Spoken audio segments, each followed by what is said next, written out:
2025 में इंडिया पाकिस्तान की जंग के बाद से पाकिस्तान के जो JF-17 जो जेट्स थे उनकी मार्केट वैल्यू जो है वो इस टाइम पर डबल हो चुकी है। बहुत सारे आर्टिकल इसके ऊपर छापे जा रहे हैं और बहुत सारी कंट्रीज जो हैं वो JF-17 को खरीदने के चक्कर में लग चुकी हैं। कभी इराक जो है वो खरीदने के लिए आया होता है, तो कभी बांग्लादेश डील कर रहा होता है, कभी सऊदी अरेबिया ये कहता है कि तुम हमारा जो कर्जा है वो वापस ना करो और उसके बदले में हमें जेट्स दे दो। इसी तरह जब हम लीबिया के साथ एक बड़ी जो 400 बिलियन की वेपन्स की एक डील साइन करते हैं तो उसके अंदर भी एक मेजर रोल जो था वो JF-17 का ही हमें देखने को मिल जाता है। अगर आपको ये लगता है कि JF-17 की जो मार्केट वैल्यू है वो जंग की वजह से है और आसिम मुनीर दूसरी कंट्रीज को जाकर ये कहते हैं कि ये जेट्स वही हैं जैसे हमने इंडिया के जेट्स गिराए थे और दूसरी कंट्रीज कहते हैं हाँ अब हम खरीद लेते हैं, तो ऐसा बिल्कुल भी नहीं है। ये जो JF-17 जो जेट्स है ना, ये इससे पहले भी बहुत सारी कंट्रीज जो है वो इस्तेमाल कर रही थी और उन्होंने पाकिस्तान से ये जेट्स खरीदे थे, जैसे नाइजीरिया है, म्यांमार है, अजरबैजान है, वो पहले से इन जेट्स को अपनी एयरफोर्स के अंदर इस्तेमाल कर रहे हैं। तो सवाल ये उठता है कि पाकिस्तान ने JF-17 को बनाया क्यों था, इनकी क्वालिटीज क्या है और इनकी जो मार्केट वैल्यू है वो इतनी ज्यादा है क्यों, और क्यों दूसरी कंट्रीज जो हैं वो इन जेट्स को खरीदना चाहती हैं।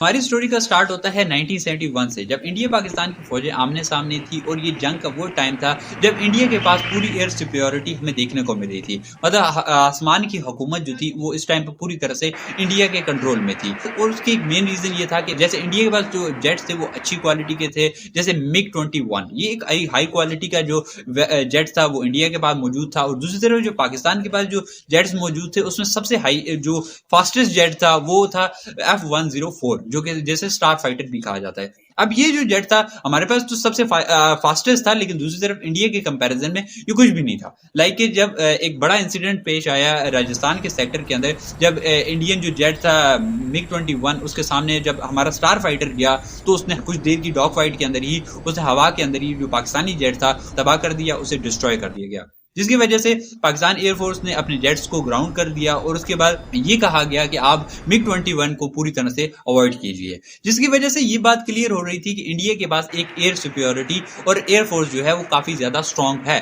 और इस जंग ने बहुत सारी और चीजें भी हमारे ऊपर वाजे कर दी थी कि हमारे पास जो एयरफोर्स है वो कितनी कमजोर है और कितनी ज्यादा उसके अंदर प्रॉब्लम्स हैं, जिसकी वजह से और उसके बाद इंडिया के पास आप देखें तो उसके बाद आने वाले टाइम में भी बहुत सारे उस टाइम पर बहुत सारे प्लान मौजूद थे। तेजस जैसा प्लान मौजूद था जो कि बाद में फेल कर गया था, लेकिन उस टाइम पर तो एक बड़ा प्लान देखने में लग रहा था। और पाकिस्तान ने इसके बाद जो फोकस है वो करना शुरू किया अपनी एयरफोर्स के ऊपर और अपने जेट्स बनाने के ऊपर फोकस करना स्टार्ट कर दिया। वजह ये थी कि हम वेस्ट के ऊपर पूरी तरह से रिलाई नहीं कर सकते थे कि अमेरिकन या वेस्टर्न जो वेपन्स होते हैं या जो जेट्स होते हैं ना, उसके साथ बहुत सारी कंडीशंस भी वो लगा देते हैं। लाइक वो एक तो वेपन्स के अंदर जब भी हमें वो जेट्स देते थे उसके अंदर कोई इंफॉर्मेशन नहीं देते, कोई असिस्टेंट हमें नहीं देते और ना ही कोई चीज हमें समझाने की कोशिश करते हैं। लाइक कि हम ना उनसे जेट तो खरीद लेते हैं लेकिन एज अ ड्राइवर उसे यूज करते हैं, हम उसको बना नहीं सकते, कुछ इंप्रूव नहीं कर सकते उनके अंदर। उसके अलावा उन जेट्स के अंदर ना एक और जो मसाइल रहते हैं कि वो सैंक्शंस वगैरह लगा देते हैं। जैसे हमारा F-16 का जो केस था, हमने F-16 अमेरिका से लिए थे, अब अमेरिका ने उसको पहले कुछ जेट्स हमें दे दिए लेकिन उसके अंदर जो उसके पार्ट्स है वो दिए ही नहीं, बाद में उसके ऊपर सैंक्शन लगा दिए। अब जेट हमारे पास थे लेकिन उनके पार्ट ना होने की वजह से हम उन्हें उड़ा ही नहीं सकते थे। उसके अलावा जो कुछ जेट्स के ऊपर उन्होंने बैन लगा दिया। अब बैन इसलिए लगा रहे थे और सैंक्शन इसलिए लगा रहे थे कि तुमने न्यूक्लियर क्यों बनाया या न्यूक्लियर क्यों बनाते हो तुम, तो इस वजह से वो हमारे ऊपर सैंक्शन वगैरह भी लगा देते। तो इसलिए हम पूरी तरह से जो है वो वेस्ट के ऊपर रिलाई नहीं कर सकते थे। कई बार तो वो इस तरह के सैंक्शन भी लगा देते हैं कि आप हमारी जो फ्रेंडली कंट्रीज हैं उनके खिलाफ हमारे जेट्स इस्तेमाल ही नहीं कर सकते।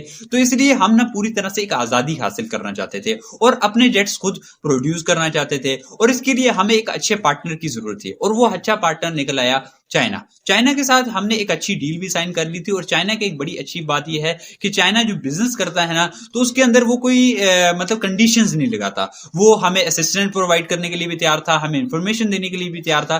तो हमने उस टाइम पर जो है वो चाइना के साथ एक अच्छी डील साइन कर ली। इसके बाद हमने चाइना के साथ एक प्रोजेक्ट स्टार्ट किया था JF-17 का। अब JF-17 का जो प्रोजेक्ट था ये पाकिस्तान का शायद पहला प्रोजेक्ट था, शायद छोटे मोटे प्रोजेक्ट ये हों लेकिन बड़ा जो प्रोजेक्ट था वो ये पहला प्रोजेक्ट ही था पाकिस्तान का, जिसके अंदर पाकिस्तान को जो है, और ये इस प्रोजेक्ट का कामयाब होना भी बहुत जरूरी था। वजह ये थी कि अगर ये प्रोजेक्ट कामयाब नहीं होता तो शायद आने वाले टाइम में कभी भी पाकिस्तान जो है वो जेट्स कभी प्रोड्यूस ही नहीं कर सकेगा। साथ में इस प्रोजेक्ट का जो है ना, आज भी जो पाकिस्तान है ना, पूरा जेट खुद नहीं बनाता। मतलब इसका जो 58% है वो पाकिस्तान बनाता है और 42% जो है वो उसके अंदर चाइना कंट्रीब्यूट करता है। मतलब अब पाकिस्तान इसमें पता है क्या क्या चीजें प्रोड्यूस करता है। पाकिस्तान इसके जो जेट का जो टेल का हिस्सा है, जो इसके विंग्स वगैरह होते हैं, या जो फ्रंट का हिस्सा है ना, वो सारा पाकिस्तान प्रोड्यूस करता है। और चाइना जो है वो इसका मिड का जो सेक्शन, जो बॉडी होती है जेट की, वो प्रोड्यूस करता है, और इंजन वाला जो हिस्सा है वो चाइना सेट करता है। और जो इसके अंदर जो इंजन यूज किया जाता है वो एक इंजन इस्तेमाल किया जाता है जो कि रशियन मेड इंजन है, जो हम इसके अंदर इस्तेमाल करते हैं। और इस जेट के अंदर जो इजेक्शन सीट यूज की जाती है ना, अगर आपको नहीं पता इजेक्शन सीट क्या होती है, जब भी जो जेट होता है ना वो ब्लास्ट करता है ना, तो उसमें एक निकलने वाले के लिए, एस्केप करने के लिए, पायलट की जान बचाने के लिए एक सीट यूज की जाती है, उसे इजेक्शन सीट कहा जाता है। अब ये जो सीट है वो हमने ब्रिटिशर से ली है। तो इस सब जो पार्ट्स है ना उसको पाकिस्तान के अंदर लाया जाता है, और इसको असेंबलिंग भी जो है वो सब कुछ जो है वो पाकिस्तान ही इसकी करता है। अब बहुत से लोगों को ये कहना होगा कि भाई ये तो जेट्स प्रोड्यूस हम सारे तो नहीं करते, ये तो इसमें चाइना हमारी मदद करता है। तो हाँ, चाइना मदद करता है। आज के टाइम हमारे पास कोई ज्यादा टेक्नोलॉजी नहीं है, या तो हम एक बहुत ज्यादा अर्ली स्टेज के अंदर हैं, तो इस टाइम के अंदर हमें मदद की जरूरत है। और साथ में आज के टाइम कोई भी जो कंट्री है वो पूरी तरह जेट्स खुद नहीं बनाती, सारे जो है वो मिलजुल कर ही काम करते हैं। आज के टाइम कार्स एक कंट्री के अंदर नहीं बनती, बल्कि अलग अलग कंट्रीज में अलग अलग पार्ट्स बनते हैं। तो इसलिए ये होना कोई बुरी बात नहीं है, बल्कि ये बहुत अच्छी सिचुएशन है जहां पर है। साथ में इससे पहले जो जेट्स हम बाहर से लेते थे ना, उसके अंदर इंप्रूवमेंट नहीं की जा सकती थी। लाइक अगर कुछ इंप्रूव करना है ना आपको, या कुछ अपग्रेड करना है, तो उसके अंदर आपको एक अप्रूवल की जरूरत पड़ती थी। जबकि इन जो जेट्स थे इनको हम पूरी तरह से खुद इंप्रूव कर सकते थे, सब कुछ कर सकते थे। इसी वजह से हमने इसके 3 जो वर्जन निकाल चुके हैं, जिसमें ब्लॉक 1 था, 2 था, 3 था। और इसमें जो पहला वर्जन था वो हमने 2003 के अंदर जो टेस्ट किया गया था, और 2010 के अंदर हमने इसे अपनी पाकिस्तान एयरफोर्स के अंदर इस्तेमाल करना ऑपरेशनल कर दिया था। और इसे हमने वजीरिस्तान के अंदर जो टेररिस्ट थे ना उनको अटैक करने के लिए इस्तेमाल किया गया था, और नॉर्थ और वेस्ट के अंदर इस्तेमाल करते रहे हैं। लेकिन ये जो जेट था ये ज्यादातर जो है ना, अब आज के टाइम ना बेसिक था बहुत ज्यादा, और इसलिए आज के टाइम है से हम लोग सिर्फ ट्रेनिंग के लिए या फिर कभी कभार दही ले जाने के लिए आर्मी यूज करती है।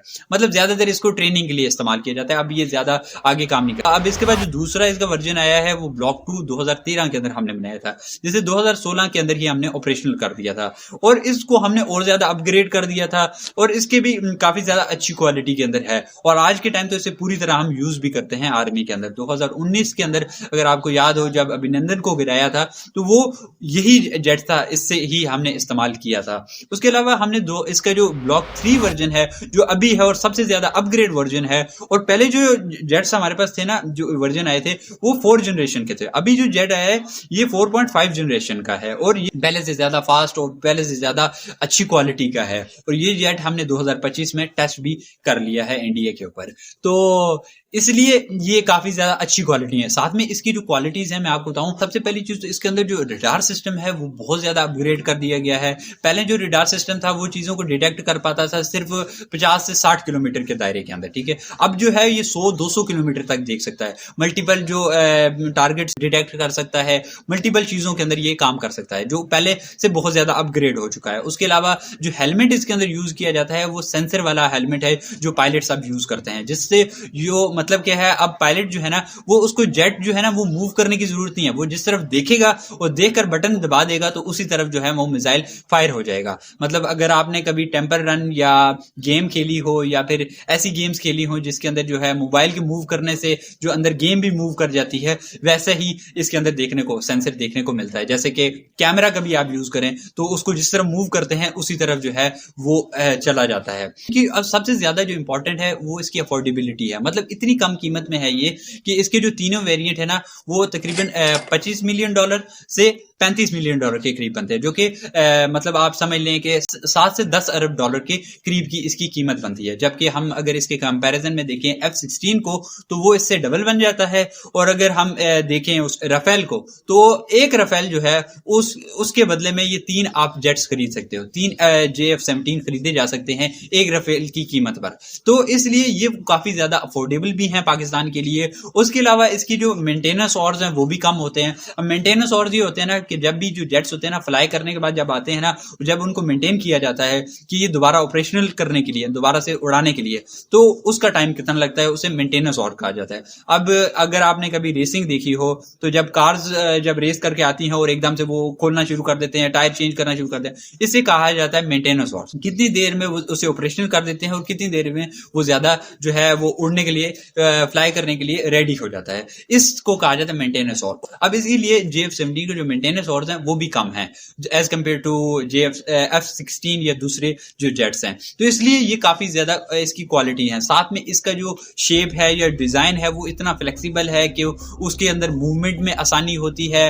ओवरऑल जो जेट है ना उसकी जो स्पीड है या जो जिस प्राइस के अंदर है उसके अंदर वो बहुत अच्छी क्वालिटी के अंदर है और उसकी वजह से ये जेट बहुत अच्छा है। और इसकी मतलब ये जेट जो है वो डॉग फाइट के लिए तो इतना अच्छा है कि लगता है कि डॉग फाइट के लिए ही बनाया गया है। उसके अलावा जो ये जेट है इसको आप किसी छोटे बेस के ऊपर रख सकते हो, किसी सहरा के ऊपर इस्तेमाल कर सकते हो, किसी पहाड़ी इलाके में इस्तेमाल किया जा सकता है। तो इसलिए इसकी जो मतलब इतना मतलब मल्टी रोल के लिए जो ये इसका यूजेज है ना वो बहुत अच्छा है। 10 आउट ऑफ 10 इसकी रेटिंग है। कांचा पीस है, जहां मर्जी इसको ले जाएं, इसको पहाड़ों में ले जाएं, इसको समुद्रों में ले जाएं, जहां भी ले जाएं। इसीलिए इस जेट को आज के टाइम जो दूसरी कंट्रीज हैं, जो छोटी कंट्रीज हैं, वो इसे खरीदना चाहती हैं क्योंकि एक तो कम कीमत के अंदर है, वो अफोर्ड कर सकते हैं और अच्छी क्वालिटी के अंदर है। लाइक इसकी और नेपाल या बांग्लादेश या सीरिया जैसी कंट्रीज जो हैं या इराक जैसी कंट्रीज हैं उनके लिए ये बहुत ज्यादा बेनिफिशियल है, इसलिए वो इस जेट को खरीदने की कोशिशें आज के टाइम कर रहे हैं। और जो इंडिया पाकिस्तान की जंग थी उसकी वजह से इसकी जो मार्केटिंग जो है वो बड़े अच्छी तरह से जो इसकी एडवर्टाइजमेंट है वो एक बड़े अच्छे लेवल पर हो चुकी है। और पाकिस्तान या मुस्लिम कंट्रीज के लिए तो आज के टाइम बहुत जरूरी है कि वो अपने वेपन्स के ऊपर काम करें, अपनी वेपन इंडस्ट्री के ऊपर काम करें और अपने जेट्स और अपने वेपन्स खुद प्रोड्यूस करें। हम कब तक दूसरी कंट्रीज पर रिलाई करते रहेंगे, कब तक हम जो है वो दूसरों के से मांग कर जो है वो वेपन्स हम यूज करते रहेंगे।